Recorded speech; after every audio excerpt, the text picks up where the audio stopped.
કૃષ્ણ ભક્ત હતા, કૃષ્ણ ભક્ત હતા. છેલ્લે સરદાર બાપુ નર્મદાથી સામે કાંઠે જતા હતા નાવમાં બેસી, અને કોઈએ કીધું બાપુ તમે ભગવાન ઠાકરના તો ઘણા ગુણગાન લખ્યા પણ રામનું કઈ લખ્યું? તમે તો બધાનો મહિમા લખો છો, તમારા રામ વિશે કાંક લખો. બાપુએ એ જ ઘડીએ એ શબ્દને ધારણ કર્યું. જ્યાં એને મળવા જવાનું હતું એ મહાત્મા નામ હતું રામદાસ. रामदास के पास हम जावे, इस विध राम का दर्शन, इस विध राम का दर्शन पावे. रामदास के घर है राम, श्री राम जय जय राम. आ धून सरदार बापू અહીંયા લખી. બધાય ભજનનો મહિમા છે.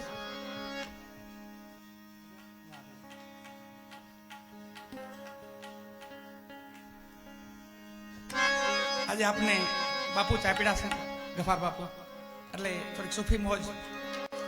આ મહાપુરુષો સુફી વાણી છે ને વાલા, ભજન ને ગઝલમાં કઈ ફેર નહીં.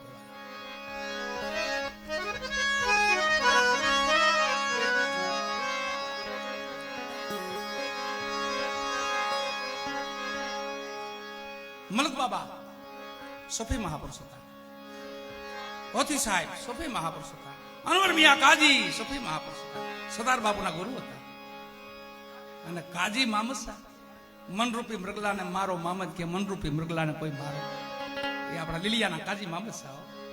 જીઓ વણજારા, જીઓ વણજારા, છોડી મત જા મને એકલી હે વણજારા, આત્માને ઠપકો આપે છે. આ કયા એવા કાજી મામદ શાહ. અને સરદાર બાપુ તો પછી આમ જો સાહેબ કોઈ મહિમા લખવામાં કોઈ બાકી નથી રાખી, પણ યુવાન અવસ્થામાં ભજન કરે છે, ગામો ગામ જાય છે, જગ્યાઓમાં બેસે છે, સંતોને મળે છે. કોઈ માણે એવું કટુ વેણ કીધું કે બાપુ તમે ભજન ગાવ છો પણ તમે નુગરા છો. હે ભાઈ નુગરા છો બાપુ તમે? સાચી વાત છે. બોલ્યા નહીં પોતે પણ શબ્દને ધારણ કર્યો કે તો મારે કોઈ ગુરુ ગોતવા પડશે. મારા જો કઈ ગુરુ હોય, અમારે ગોગનભાઈ જોયું બધા ડાયરો બધો ખૂબ ભજનાનંદી કાળાભાઈ. આ ખજાનો ખોલવાની ક્યાંક મજા, બધા મજા નથી આવતી. ખાલી ભજન ગાવા પૂરતી વસ્તુ નથી, અને તો માનવો પડે. આ રસ છે, રામ રસ છે. રામ રસ ऐसो है मेरे भाई, जो पीवे सो अमर हो जाए. એ રસ છે આ. અને અમારી આ કીર્તન ભક્તિ કરતા તો શ્રવણ ભક્તિ મોટી છે. તમારી પાસે મોટી ભક્તિ લઈને બેઠા છો. શ્રવણ કરવું એ કોઈ ખેલ નથી.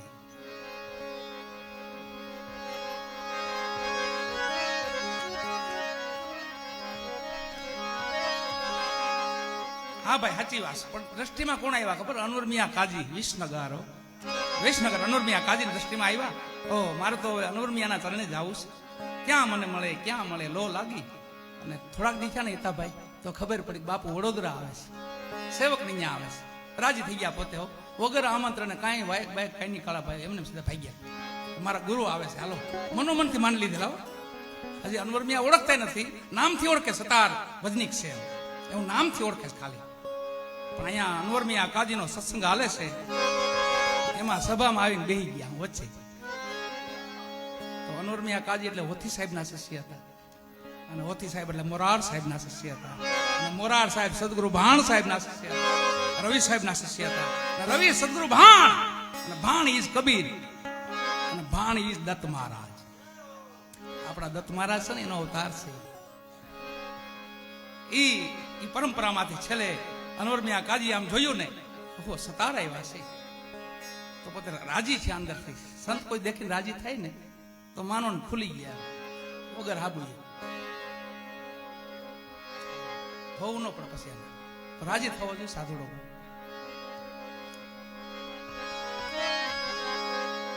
ડોકો હલાવ્યું, આવો આવો બેસો. ખાલી મીઠી દ્રષ્ટિ જોઈ ને તો અહીંયા બેઠા બેઠા કલમ હાલ્યો. जब आँख मिली दिल दिल खो बैठे, आँख मिली दिल खो बैठे, अरे खो बैठे. આ કારીગરી મને બધી આવડે પણ કરું નહીં, ઓછી કરું. ભજન આખું કારીગરીમાં હોય જાય. પછી સમજા બહુ કળા કરીને મોર એમને રૂડો લાગે. હા, કલા આમાં જોતી પૂરતી રાખવાની. ભજનનો મરમ આખો વહી જાય, ભજન જ વહી જાય, શબ્દ વહી જાય, મહાપુરુષનો આખો મહિમા વહી જાય, એવી કલા કામની નહીં. પેલા શબ્દ પુરુષને ધ્યાનમાં રાખવાના. કોની વાણી ગવાય છે, પણ ક્યાં મહાપુરુષે લખી છે, એને કેવડી મહેનત પડી છે. વાણી એક ભજન લખાય ને, એક માં દીકરાને જન્મ આપીને એટલી વેદના થાય, એવી વેદના થાય. એ વાણીને કંઠથી સાંભળવી ને કંઠથી ગાવે. બાકી જે આપ સમય ભજનો જે હાલે, સમયના અમુક અમુક વાણી હાલે છે, લૌકિક વાણી, એમાં મજા કરો. બાકી ભજન છે ને, ભજન વાળા એ તો તમને ભીંજવે તો ભજન કહેવાય, બાકી ભજન થોડું કહેવાય. રાજી થઈ ગયા, ગુરુ મહારાજ રાજી થયા અને પોતે મનોમનથી એવા રાજી છે સતાર બાપુ, ઓહો મારા ગુરુ મારી માટે રાજી છે, હું વાત કરી શકીએ નહીં, મને કંઠી બાંધો બાપુ. પણ ત્યાં બેઠા બેઠા ગઝલ લખીએ. જબ આંખ મિલી દિલ દિલ ખો બેઠે ખો બેઠે ખો બેઠે ओ हमारे हम न के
ફકીર વાકો નામ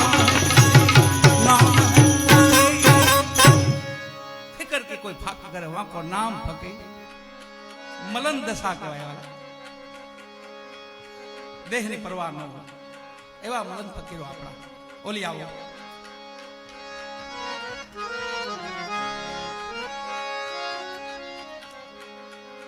મોહમ્મદ સાહેબ હતા છેલ્લી અવસ્થાએ પોતે આવ્યા બીમાર પડ્યા પણ પોતાના જીવનની ટેક કેવી હતી ખબર એને એવી ટેક રાખી હતી વાસી કઈ રાખવાનું નહીં દઈ દેવાનું સવારે ખુદા જેવો ધણી માલિક જેવો ધણી વાસી નો રાખતા પોતે